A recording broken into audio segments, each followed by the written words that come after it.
Bienvenue à cette table ronde, donc sur une question plus que jamais d'actualité. Quel modèle économique pour la filière santé, Vous l'avez entendu, on en a également parlé hier. Beaucoup d'inquiétudes sont exprimées donc, sur notre système de santé, sur l'accompagnement des patients, notamment l'accompagnement des patients âgés. Donc, dans ce contexte, les questions du modèle économique de la filière et de la complémentarité entre les secteurs publics et privés se posent plus que jamais. Et c'est urgent, compte tenu des défis démographiques, épidémiologiques et sociétaux qui sont devant nous. Pour aborder ce sujet passionnant, nous avons le grand plaisir et l'honneur d'accueillir Sophie Boissard, directrice générale de Clariane. Bonjour Madame Boissard. Et l'échange sera animé par Étienne Gernel, le directeur du Poids. Bonjour Étienne, ravi de vous retrouver tous les deux pour cette table ronde sur l'avenir de notre système de santé et des questions liées à la filière. Merci beaucoup. Merci Sophie Boissard d'être parmi nous. Alors je vais vous dire, j'ai toujours des complexes moi quand je parle à Sophie parce qu'elle sait tout. Elle fait partie de ces gens qui sont tellement intelligents qui vous foutent des complexes. Mais elle a la politesse de jamais le faire sentir, ce qui est très rare. Mais donc là on va parler de santé. Comment est-ce qu'on va faire ? Comment est-ce qu'on va résoudre ces défis qui sont devant nous ? Et on a tout simplement la meilleure avec nous. Donc merci d'être là parmi nous.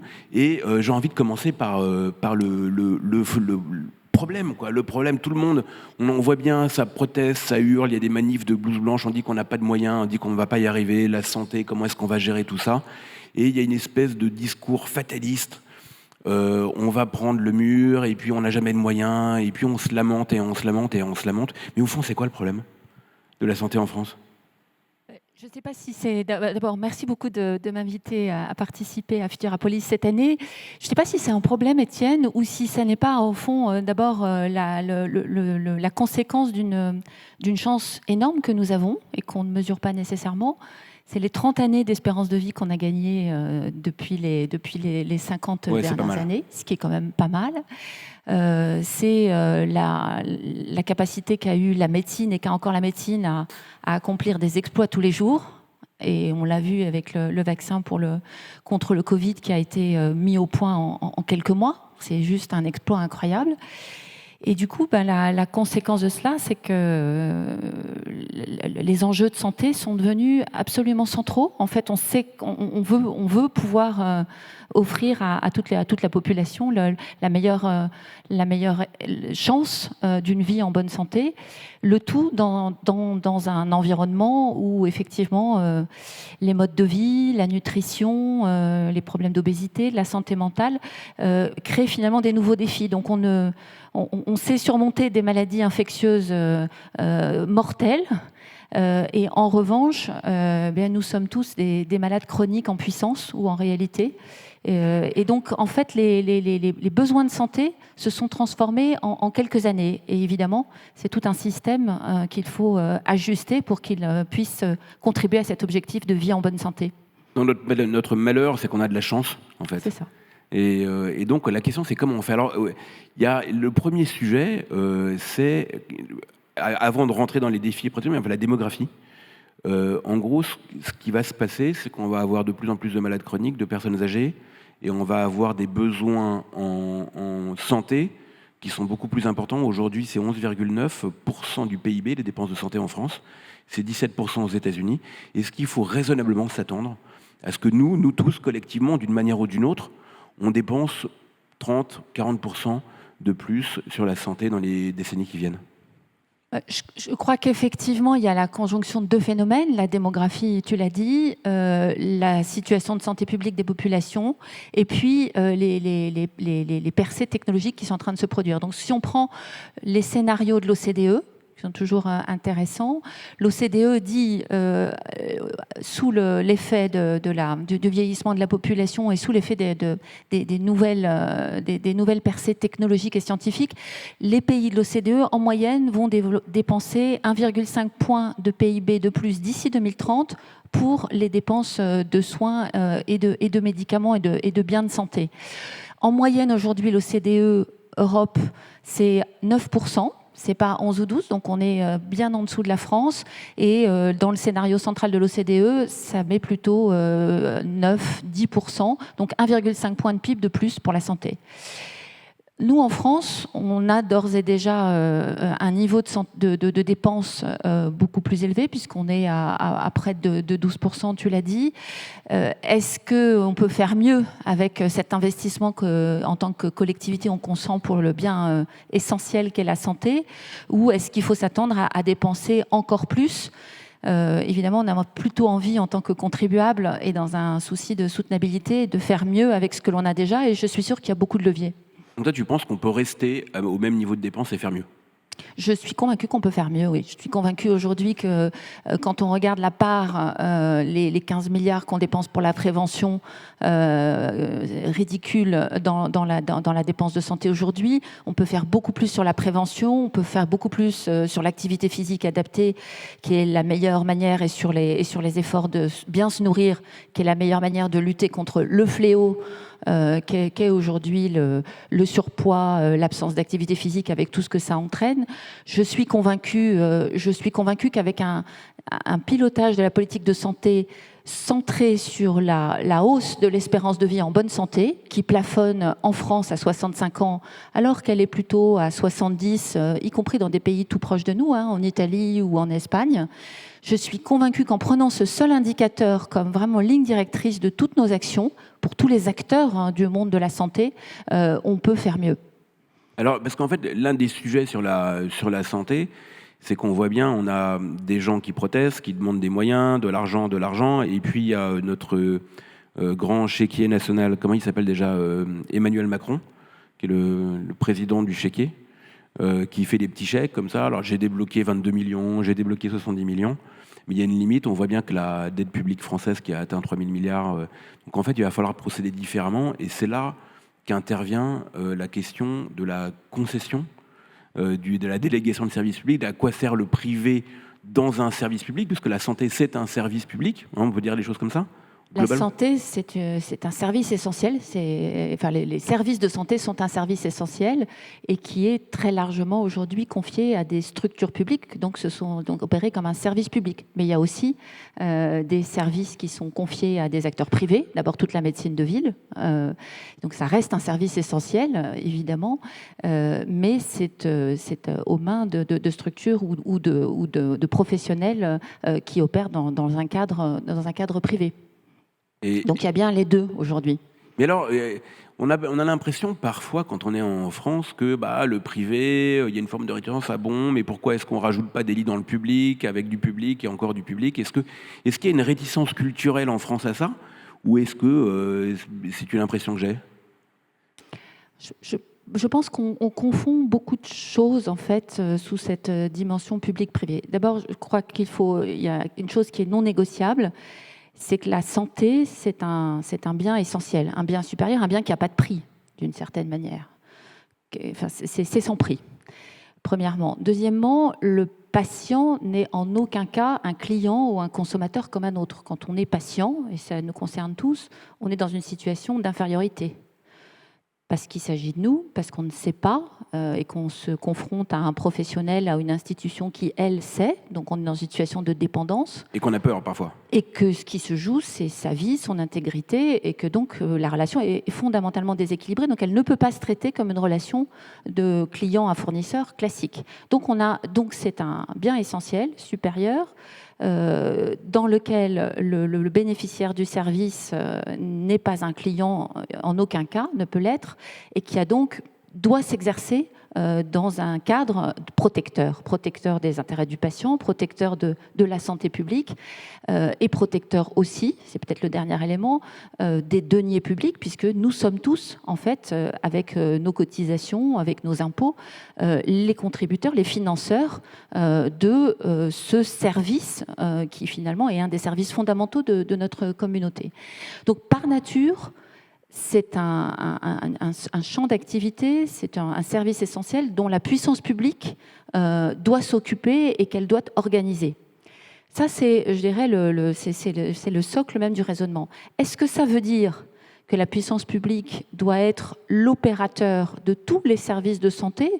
La réponse est évidemment non. Il y a plein de manières différentes de s'organiser. Et d'ailleurs, notre pays, depuis toujours, s'appuie sur des initiatives privées. Mais c'est une histoire ancienne, c'est ça qui est sous l'Ancien Régime, c'était d'ailleurs le rôle qu'ont compris les institutions religieuses, d'ailleurs de toutes les églises. Ça a été ensuite aussi beaucoup des structures communales, depuis, là encore, dès l'Ancien Régime. Et ça n'est en réalité que très récemment, à l'échelle de l'histoire, hein, après la Seconde Guerre mondiale, finalement, que les grandes institutions hospitalières sont devenues des établissements publics d'État, et donc avec un pilotage national. Et ça, c'est propre à la France. Quand on regarde ce qui se passe dans les autres pays européens, et c'est à chaque fois très lié à leur histoire, les hôpitaux en Italie sont des structures régionales, publiques mais régionales. En Allemagne, beaucoup de très grandes fondations. Donc on est resté très proche en fait de ce lien avec les institutions religieuses, protestantes ou catholiques en Allemagne pour l'essentiel. Bref, il y a en réalité des organisations pour répondre à un même besoin et à un même enjeu qui sont, et c'est aussi c'est assez bien normal, très lié à l'histoire.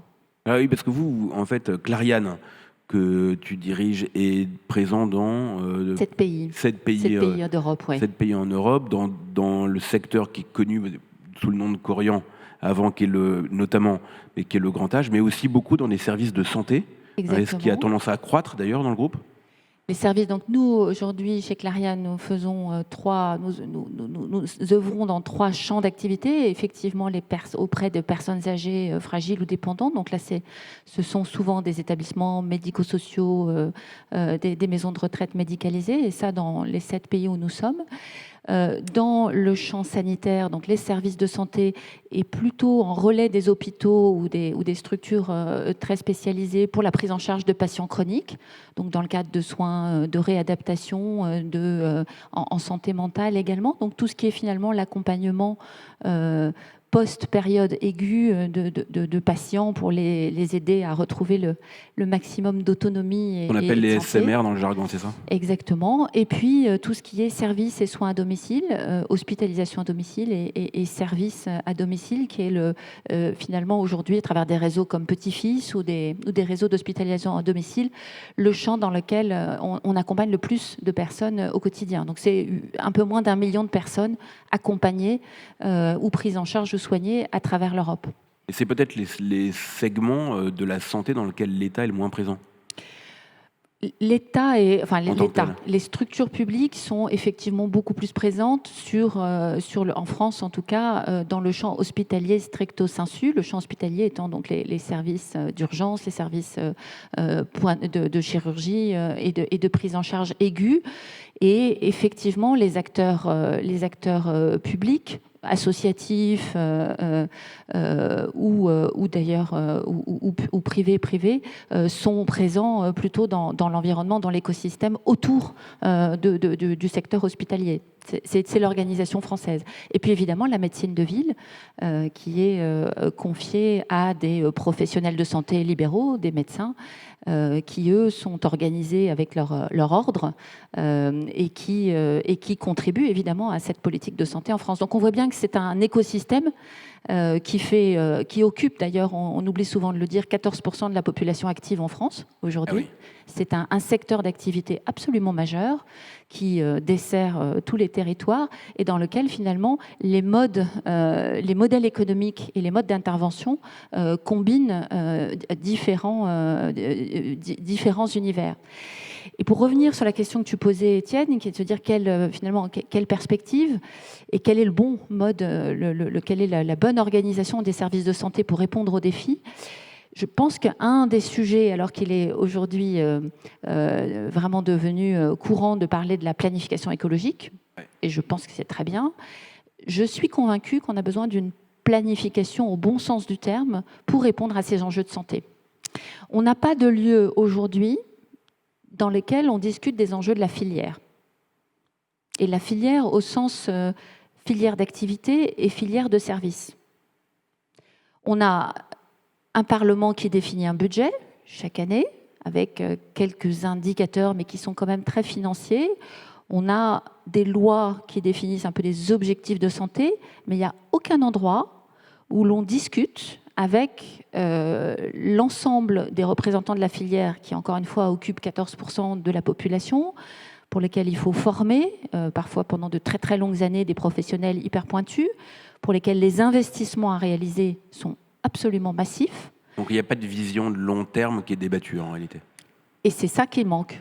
Et avant de discuter du mode, finalement, du modèle économique, des modes de financement, de l'allocation des ressources, encore faut-il qu'on se mette d'accord pour se dire finalement qu'est-ce qui est en jeu et qu'est-ce qu'on veut privilégier. Si on se dit par exemple que les 65 années d'espérance de vie en bonne santé qui sont aujourd'hui la zone assez médiocre dans laquelle nous en France on se situe et on stagne là depuis maintenant longtemps, si on se dit on veut gagner 1, 2, 3 années collectivement d'espérance de vie en bonne santé, et ça qu'est-ce que ça veut dire en termes de politique de prévention pour les enfants, pour les ados, pour les personnes vieillissantes, et comment on s'organise et comment chaque acteur fait sa part.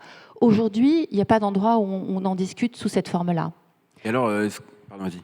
Et peut-être le dernier sujet, c'est, puisque la santé, c'est d'abord et avant tout des professionnels de santé, et pas seulement des médecins, mais très largement des paramédicaux, c'est tous les professionnels de la rééducation, de la prévention.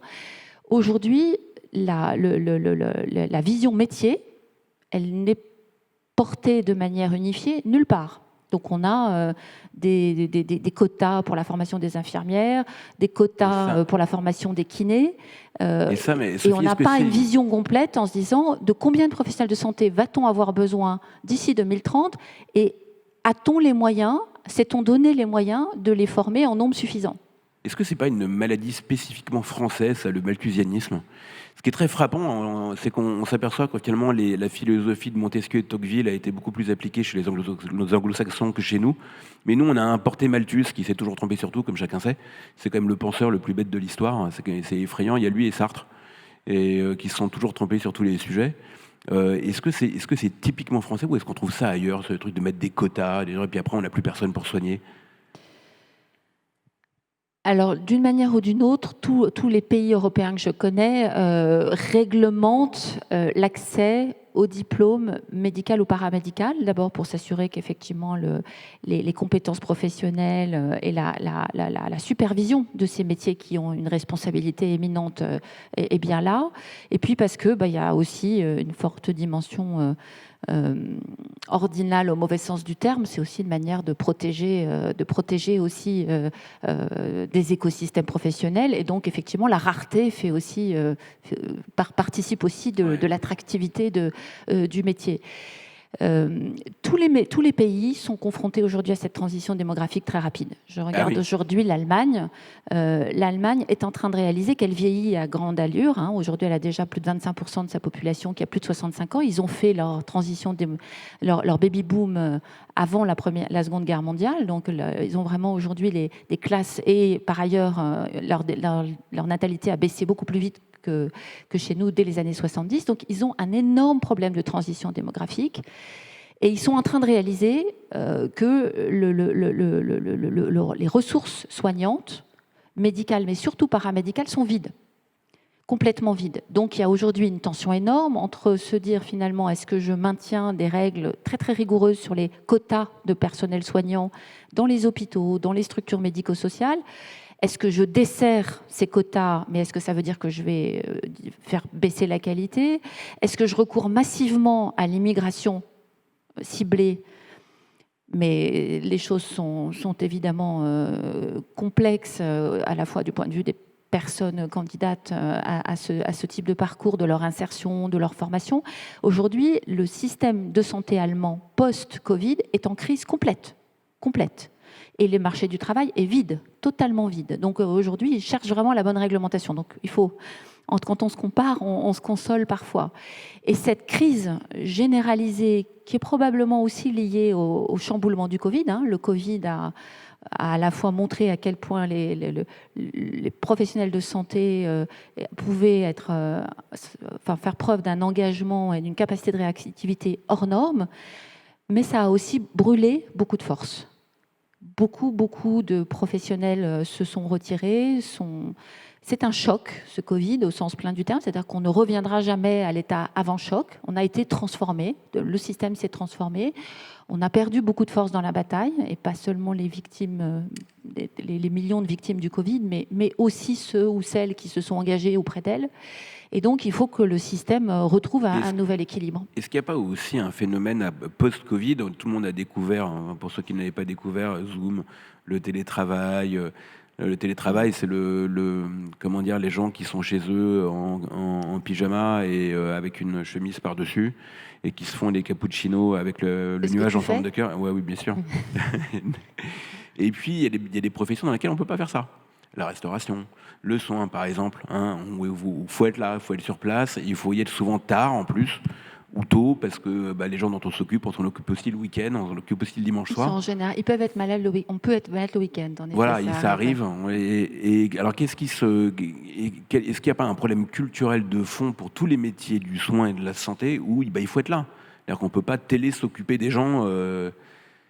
Ça fait partie de ce que c'est une discussion assez fondamentale. Il y a des métiers qui ne sont pas télétravaillables. Moi, je sais pas moi qui importe, mais je veux dire dans mon entreprise, j'ai pas fait une seule journée de télétravail depuis le Covid, jamais. Et c'est le cas de l'immense majorité des 60 000 collaborateurs, collaboratrices de mon groupe. Il faut évidemment être là au quotidien, jour et nuit, 365 jours sur 365 pour accompagner les personnes qui nous font confiance. Et ça crée effectivement, il y a bien deux catégories aujourd'hui. On dit qu'à peu près 30% des métiers ne sont pas télétravaillables du tout. Et nous, mais tu dis 30%? 30%, c'est ce que dit la CFDT. Laurent Berger dit, c'est ça, c'est à peu près 70%. Il y a 30% de la population qui est exclue complètement du télétravail. Et ça crée effectivement un deux poids deux mesures qui probablement peut avoir joué comme un effet repoussoir ou alors inciter à des comportements différents, qui est de dire je ne peux pas télétravailler, mais donc je vais choisir quand je suis finalement actif. Et donc c'est la multiplication aujourd'hui des activités sous forme d'intérim, de missions de courte durée. Et donc c'est aussi une réduction finalement de la quantité de travail disponible alors que les besoins ont explosé. Donc c'est tout ça qui sont... c'est encore une fois, c'est un fait, c'est ni bien ni mal, c'est un fait. Et donc se poser la question de se dire comment je planifie mes ressources, essentielles encore une fois, non substituables, pour faire face et être capable de répondre en qualité aux besoins de santé des patients chroniques, des personnes âgées dans les 10, dans les 20 ans qui viennent, et de le faire en regardant bassin par bassin, parce qu'encore une fois, la santé, c'est pas très intéressant de savoir qu'on a des capacités disponibles à Paris si les besoins ne sont pas servis dans l'Hérault ou dans le Gard. Et donc il faut vraiment travailler à l'échelle communale, à l'échelle cantonale. Alors justement, c'est la question suivante. Quand on dit une entreprise dans le domaine de la santé, des entreprises, parce qu'en fait, Clariane, c'est un groupe d'entreprises. C'est un réseau, c'est un ensemble de réseaux, en fait. Oui. Et en fait, qui est le bon interlocuteur? Est-ce qu'on ne devrait pas régionaliser en se disant c'est la région qui fait les délégations de services publics, parce qu'elle sait où c'est, ce qu'il faut mettre à Uzès, ce qu'il faut mettre à Toulouse, ce qu'il faut mettre à Montpellier. Ou est-ce que c'est pas plus simple, plutôt que de se retrouver face au ministère de la Santé? Quiconque a déjà mis les pieds avenue de Ségur dans le ministère de la Santé sait qu'on peut très bien se perdre. Il y a probablement des gens d'ailleurs dans les couloirs, des squelettes qui traînent dans les coins. Est-ce que c'est pas la région le bon interlocuteur normalement? En tout cas, c'est le choix qu'ont fait la plupart des pays européens de donner la compétence santé. Alors, les politiques de santé sont définies au niveau national et les financements sont définis au niveau national, mais le pilotage de l'offre et des organisations sont définis par des collectivités régionales élues. C'est le cas en Italie, et d'ailleurs la politique de santé, du coup, et y compris l'organisation de l'offre et son financement sont différentes en Toscane, en Lombardie ou dans les Pouilles. C'est vraiment 3 univers de santé très différents, enfin, pour chacune des régions italiennes. C'est pareil en Espagne. C'est pareil en Allemagne. C'est une compétence des Länder et le niveau fédéral n'a vraiment qu'un rôle d'orientation pour tout ce qui est vraiment politique de santé au sens garanti du terme. Et en France, on est un peu à mi-chemin, puisque finalement, ce sont les agences régionales de santé, mais qui sont des agences d'État, mais qui travaillent avec les différents niveaux politiques du territoire. Pas la région d'ailleurs, puisque la région politique, elle, n'a pas du tout de compétences en matière de santé, ce qui n'est pas évident du tout, mais qui vont travailler avec les départements, les collectivités départementales pour la partie autonomie, grand âge, handicap, et travailler avec les communes, avec toutes les tailles de communes évidemment, ou les intercommunalités, pour la partie hospitalière. Et on voit bien que ce n'est pas simple. Parce que les arbitrages en termes d'offres doivent nécessairement se faire à l'échelle d'un territoire relativement vaste, sinon on n'y arrive pas. De plus en plus, je crois aujourd'hui que les politiques, les responsables politiques du territoire ont besoin, ont envie et ont la légitimité d'avoir pleinement leur mot à dire, parce que c'est une dimension essentielle du vivre ensemble et c'est aussi une dimension essentielle de l'économie d'un territoire. On le voit ici à Montpellier avec Futurapolis. Est-ce qu'on peut dire que ce qui a changé dans l'économie de la santé, du secteur de la santé, c'est que c'est beaucoup plus intensif en capital, comme on dit dans le jargon des entreprises? C'est-à-dire qu'aujourd'hui, en fait, ce sont des entreprises, on est passé d'une ère de service à une ère de l'industrie, puisqu'il faut avoir acheté des machines qui sont extrêmement chères, qui ont une durée d'amortissement parfois assez longue et des technologies nouvelles. Est-ce que ça change la nature de ce secteur économique, qu'on passe du service à l'industrie? Alors, je pense que ça fait longtemps que c'est en réalité une industrie, enfin en tout cas les établissements hospitaliers, c'est extrêmement intensif. Ce sont des très grosses plateformes. Construire un hôpital, c'est 200, 300 millions d'euros. Donc, c'est construire une infrastructure extrêmement lourde avec tous les équipements, etc., qui vont avec. Ce qui est en train de se passer aujourd'hui, et ça a été l'ère des CHU, la loi Debré, etc., ça a été les 40 dernières années qui ont vraiment permis d'éradiquer, encore une fois, ou en tout cas de faire des progrès gigantesques pour les enfants, en petite enfance, en obstétrique, pour toutes les maladies infectieuses et aussi sur le cancer.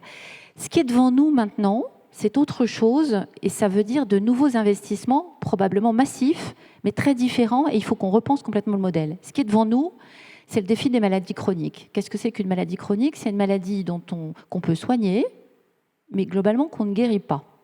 Donc avec laquelle on va vivre à faible ou moyenne intensité pendant des années, des décennies. C'est le diabète, ce sont certaines pathologies mentales, certaines pathologies cardiovasculaires. Et notre intérêt bien compris à tous, comme patients et comme citoyens, c'est qu'elles soient stabilisées le plus bas possible dans la durée. Et donc ça veut dire des capacités de suivi au plus près du lieu de vie. On va évidemment pas tous passer notre vie à l'hôpital, c'est souhaitable pour personne. Beaucoup de professionnels paramédicaux, c'est vraiment le règne finalement des infirmiers, des rééducateurs pilotés, enfin intégrés dans un réseau de soins avec le médecin référent, du partage de données. Donc le digital permet de faire un nombre de choses invraisemblables à condition qu'on ait les réseaux, les systèmes. Et donc il faut complètement repenser. Et qu'on ait les données. C'est du multilocal, c'est du réseau, et ça s'organise autour des systèmes d'information. Quand je regarde aujourd'hui comment les pays d'Asie du Sud-Est, qui partent d'un système de santé beaucoup moins développé évidemment, et qui n'ont pas du coup fait le stop par les grandes plateformes hospitalières, ils sont directement en train de développer leur système de santé autour de ce multipoint et des systèmes d'information. Avant de penser béton, ils pensent données, systèmes d'information. Ça, c'est des investissements effectivement gigantesques. Moi, je regarde à peu près. On ne peut pas faire l'économie pour nos 1200 structures médicalisées ou paramédicales. On doit au minimum investir 3% de notre chiffre d'affaires chaque année pour maintenir à la fois nos établissements, mais aussi nos systèmes d'information en conditions opérationnelles. Et si on veut pouvoir faire ce saut du digital, c'est probablement 1% de plus qu'il faut investir chaque année. Donc ça fait, pour mon groupe qui fait un peu moins de 5 milliards d'euros de chiffre d'affaires et qui accompagne 1 million de personnes, ça fait chaque année 300 millions, 400 millions d'investissements, ce qui est énorme. Et ça, pour pouvoir les faire, il faut des modèles économiques extrêmement prévisibles pour qu'on puisse lever cet argent et pouvoir l'utiliser. Sinon, on est obligé de travailler la petite semaine, de demander des subventions, et on n'est pas capable, on ne sera pas capable de faire cette migration vers le digital. Or, si on ne fait pas la migration vers le digital, effectivement, les ressources soignantes ne seront pas suffisantes pour accompagner tous les besoins de santé. Et c'est pour ça que je reviens à ce que je dis. Pour un secteur qui est aussi complexe sur le plan scientifique, aussi intensif en capitaux et en ressources rares que sont les compétences spécialisées dont on a parlé, et qui est aussi distribué sur le territoire, eh ben, c'est un secteur qui se prête parfaitement à une logique de planification, mais une planification non pas à la soviétique, ça ne marchera pas, mais une planification au sens concertation et organisation en filière, pour exactement dans la logique de ce qu'on a pu faire de manière extrêmement efficace dans les grandes filières industrielles françaises. Donc ça veut dire des concessions de services publics, des concessions de long terme pour pouvoir lever de l'argent privé, en fait, c'est ça le concept? Ça veut dire effectivement cela, ça veut dire des interlocuteurs côté puissance publique qui soient bien déterminés, et sans doute à un niveau régional. Aujourd'hui, les ARS jouent ce rôle, mais dès qu'on arrive sur le champ plutôt du médico-social, elles partagent leur rôle avec les départements, et ça devient compliqué parce que ce n'est pas les mêmes mailles territoriales. Et donc, effectivement, il faut à un moment ou à un autre trancher en se disant oui, c'est bien l'échelon régional, et à ce moment-là, comment l'État travaille-t-il avec les collectivités du territoire, avec la région en particulier? Et ça, je pense que c'est une question qui, évidemment, je n'ai pas la prétention de la trancher, mais je trouve que c'est démocratiquement une question qui mérite absolument d'être posée, qui est parfaitement légitime. Est-ce que c'est pour ça aussi, dans ce cadre de ce modèle-là, que vous êtes devenu une entreprise à mission chez Clariane? Alors j'ai lu le texte, c'est quoi? C'est prendre soin, la mission, hein, prendre soin de l'humanité de chacun dans ses moments de fragilité. C'est très joli d'ailleurs comme formule. C'est vous qui l'avez trouvé? Alors, on a beaucoup travaillé avec l'ensemble de nos, à la fois de nos collaborateurs, mais aussi avec un certain nombre d'associations de familles, de patients, d'élus, pour se dire finalement quel est le trait commun de tous nos métiers, que ce soit des métiers hyper médicalisés, hyper spécialisés, ou de l'accompagnement à domicile. Et on s'est dit qu'il y avait ces 3 dimensions. Le prendre soin, le soin au sens de l'accompagnement ou du soin pour guérir, de l'humanité de chacun, parce que finalement, s'il y a bien une des rares choses que nous avons encore tous en commun, c'est cette profonde aspiration à être jusqu'au bout considérés dans notre dignité d'être humain et individuellement, pas comme des numéros. Et donc cette relation interpersonnelle, c'est pour, je crois, chacun d'entre nous, en tout cas chez Clariane, un élément très important d'éthique. Et des moments de fragilité, en se disant que finalement la fragilité, c'est ce qui est le trait commun de ce qui arrive quand on vieillit, quand on est malade ou quand on est isolé, et que ça aussi, c'est très universel. Il y a une chose qui est certaine, on a été fragile, on est fragile, on sera fragile, et c'est là aussi un élément de communauté au sens plein du terme. Et donc, c'est notre mission. C'est pas du tout une mission propriétaire, c'est une mission qu'on exerce en fait au service des communautés dans lesquelles on est implanté, et ça suppose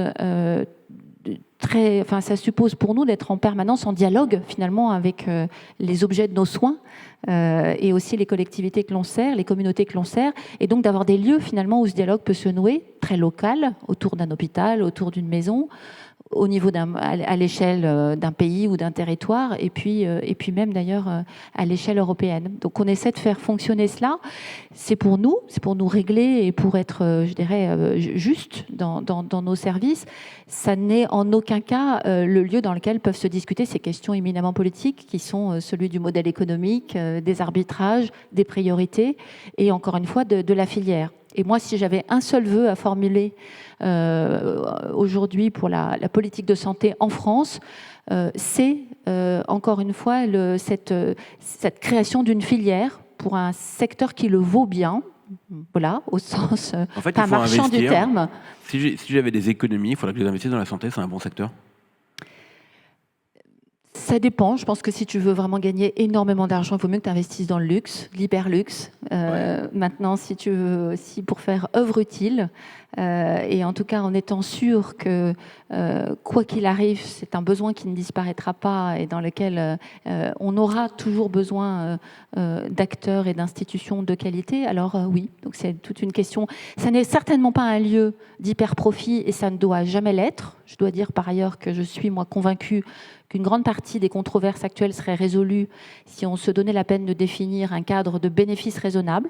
Le bénéfice raisonnable, c'est ce qui permet en fait d'assurer la rémunération juste des acteurs et ce qui permet justement de financer les investissements nécessaires.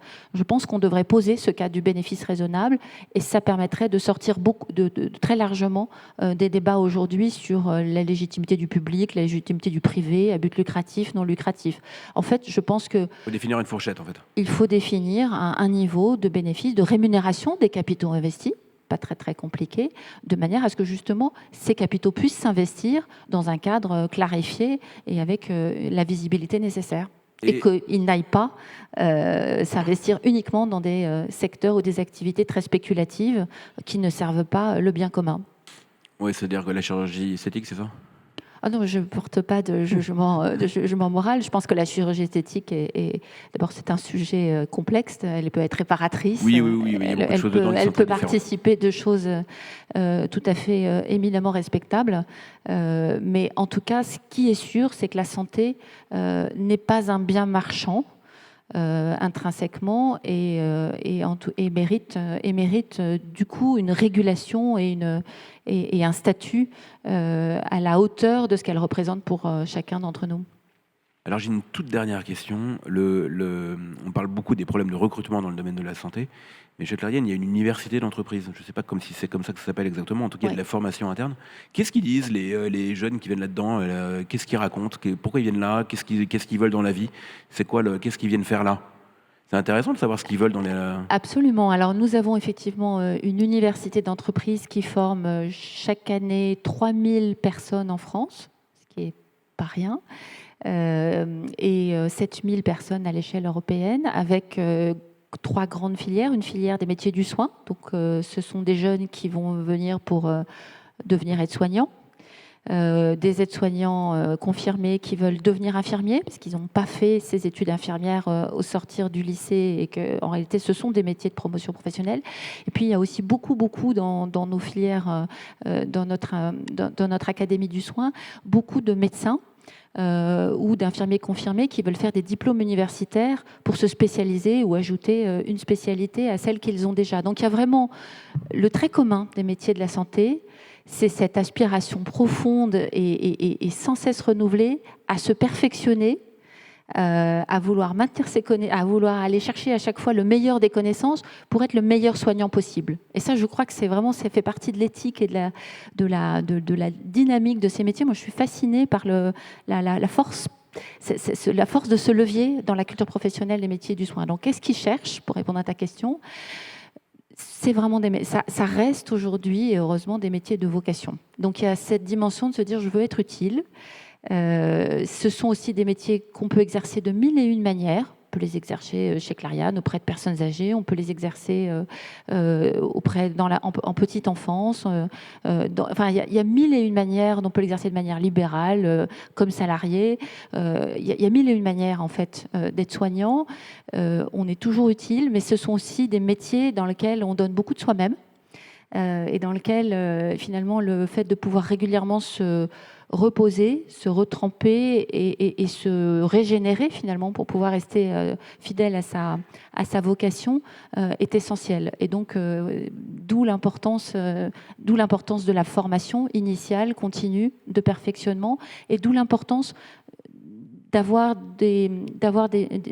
d'utiliser à plein ces perspectives de promotion professionnelle. C'est peut-être aussi le dernier élément. Beaucoup des soignants, en tout cas en France aujourd'hui, sont issus de parcours de migration. Beaucoup ont des... chaque année, on organise une cérémonie de remise de diplôme pour celles et ceux, nos collaborateurs, donc, qui ont terminé leur parcours de diplôme. À chaque fois, je suis fascinée et admirative des parcours que j'entends, des parcours de vie que j'entends, des gens qui ont commencé leurs études très tard, après avoir connu des années de galère, qui élèvent beaucoup de femmes seules leurs enfants, qui à 60 ans se disent je vais passer mon diplôme d'aide-soignant parce que ce sera le premier diplôme de ma vie.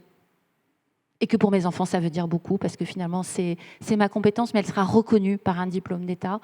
Donc des histoires de vie et des histoires de mère courage, j'en ai des milliers. Et je pense que c'est une dimension qu'il ne faut pas oublier. Ceux qui se dévouent au service des autres ont en général aussi une éthique et un courage assez hors norme. Merci beaucoup Sophie Boissard. On termine par cette ode au courage. C'est beau ça. C'est très très beau. Merci Sophie Boissard, merci Étienne Gernel, on vous applaudit.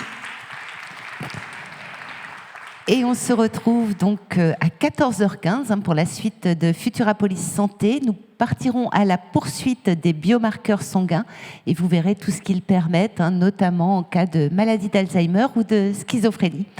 Très bon appétit et à tout à l'heure. Merci à vous.